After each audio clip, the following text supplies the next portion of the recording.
Olmasa keessa koyo yedalese angena ranu mu machato dese keyata yamba barese Vini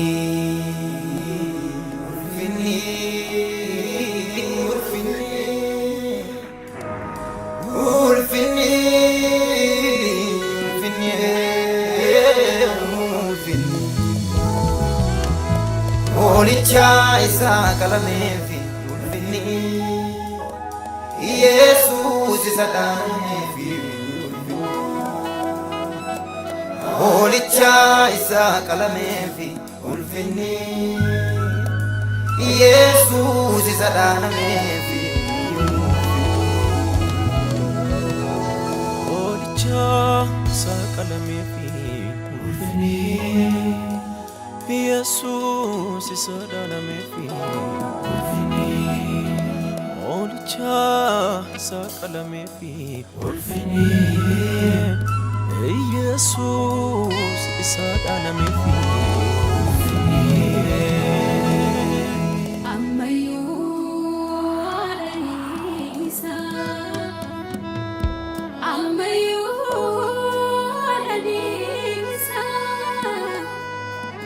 Ammayu alaysa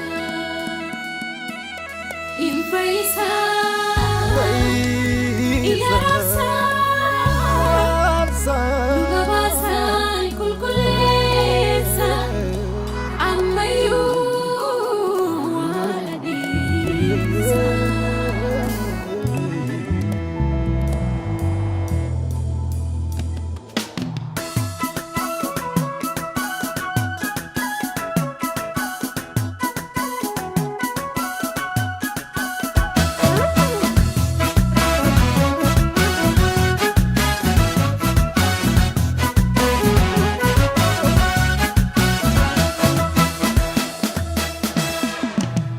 Nasang talangga jallotan tumame madang kabamaleni mudang kabu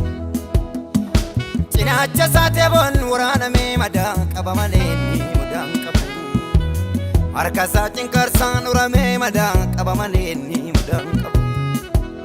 Mata sang kurati jallotan gumfame madang kabamale mudang kabu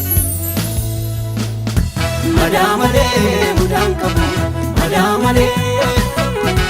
Madamale mudang kabu Madamale Madamale mudang kabu Madamale Madamale mudang kabu Madamale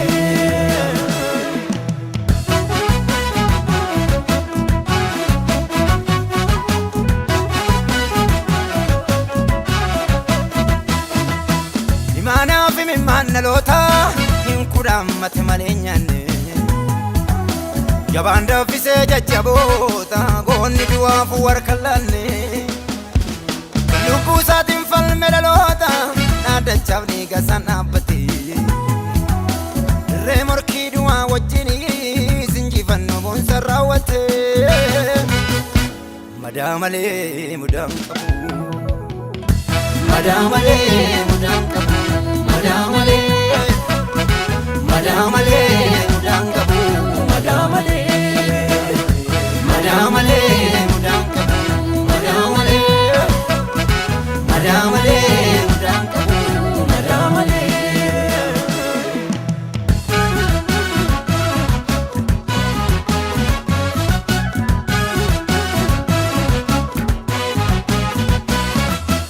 Rabase ingone kulla dalotam kulla bunse male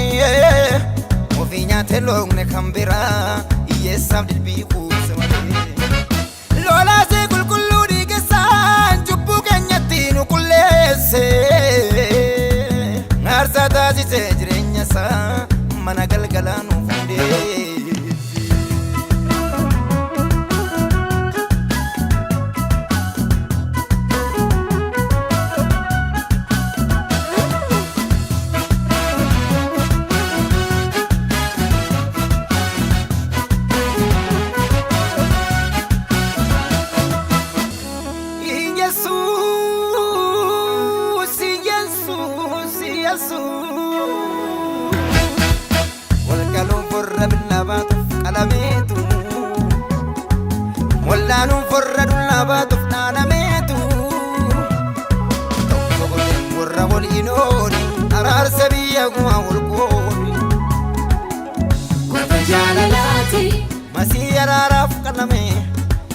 faasikaati aarsaa araara faarfame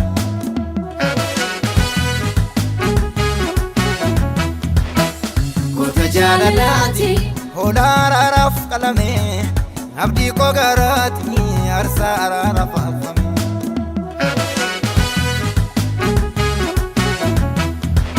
hamminaan dhaloota hin gingilchu garaasaatti jibbaa hin ixixchu jaalalli isaa qorreen kan taruu dhugaa isaa nani marramtu hamminaan dhaloota hin gingilchu garaasaatti jibbaa hin ixixchu jaalalli isaa qorreen kan taruu dhugaa isaa nani marramtu hamminaan dhaloota hin gingilchu garaasaatti jibbaa hin ixixchu jaalalli isaa qorreen kan taruu